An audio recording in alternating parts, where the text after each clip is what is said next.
మహబాద్ ఆర్టీఏ ఆఫీస్లో గత కొద్ది రోజులుగా అనేక అవకతవకలు జరుగుతున్నాయన్న ఉద్దేశంతో గౌరవ డీజీ సివి ఆనంద్ గారి ఆదేశాల మేరకు ఈరోజు ఆకస్మిక తనిఖీ చేయడం జరిగింది.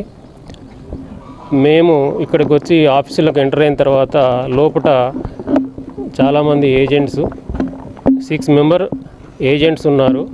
వారి చేతుల్లో కాగితాలు, లర్నింగ్ లైసెన్స్ కానీ, ఫిట్నెస్ సర్టిఫికేట్ కొరకు కానీ, డ్రైవింగ్ లైసెన్స్లో కొరకు కానీ తీసుకొచ్చినటువంటి అప్లికేషన్స్, అలాగే డబ్బులు దొరికినాయి. వాస్తవంగా రూల్ ప్రకారంగా లోపలికి ఎవరిని ఎంటర్టైన్ చేయకూడదు. ఏది ఉన్నా కూడా కౌంటర్ల ముందు ఉండే తీసుకోవాలి. అలాగే క్యాష్ పరంగా లేదు, ఏదైనా కూడా డీడీ కానీ చలన్స్ కానీ రూపంలోనే ఎంటర్టైన్ చేయాలి. కానీ మహబూబాబాద్ ఆఫీస్లో వీళ్ళు డబ్బులు కలెక్ట్ చేస్తున్నట్లుగా ఇప్పుడు తెలుస్తున్నది. సుమారు ఇప్పటి వరకు 45,100 ఏజెంట్ల దగ్గర దొరికింది.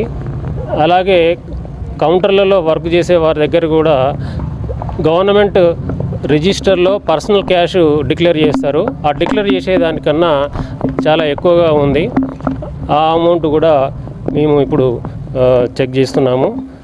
అలాగే డిటిఓ గౌస్ పాషా గారి డ్రైవర్ అయినటువంటి సుబ్బారావు ఆయన దగ్గర 16,500 రూపాయలు దొరికాయి. అలాగే కొన్ని బండి పేపర్లు, కీస్ దొరికినాయి.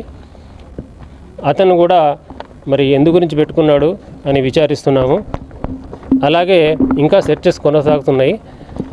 మిగిలిన వివరాలు అన్నీ ప్రెస్ నోట్ ద్వారా మీకు తెలియజేస్తాము. అనేక అవకతవకలు ఉన్నాయన్న ఉద్దేశంతోనే ఈరోజు తనిఖీలు చేయడం జరిగింది. సమాచారం ఇచ్చేదా మాకున్న ఇన్ఫర్మేషన్ అసలు ఏజెంట్ వ్యవస్థనే లేదు. యాజ్ పర్ లోపల 7 దొరికింది. ఈ ఏజెంట్ల మీద చర్యలు తీసుకుంటారు. మరి ఇప్పుడు ఉన్నటువంటి ఏజెంట్ ఫర్దర్ ప్రాసెస్